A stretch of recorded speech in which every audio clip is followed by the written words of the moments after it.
তোদেরকে মানুষের রক্ত বলে কোনো জিনিস নাই রে। তোরা যেভাবে গিরগির মতো লং পাল্টাবি আমি কল্পনাও করতে পারিনি। তখন তোরা খেতে পারছিলি আমার টাকা দিয়ে আজকে বিদেশে পাঠানো। তখন প্রধান কোথায় ছিল?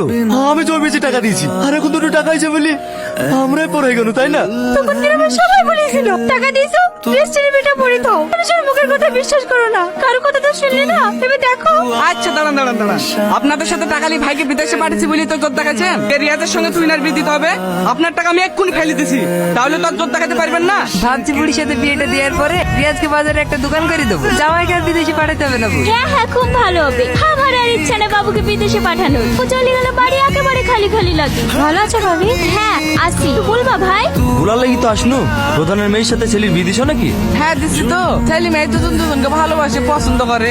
আর তাছাড়া রিয়াজ বিয়ে করালিন বাড়ি এসছে, বিয়ে না দেওয়ার কি আছে? এই তুই থাম, তাহলে রিয়াজের সঙ্গে যে তুই না বিয়ের কথা ছিল সেটার কি হবে? কথা হয়েছিল, বিয়ে তো আর হয়ে যায়নি।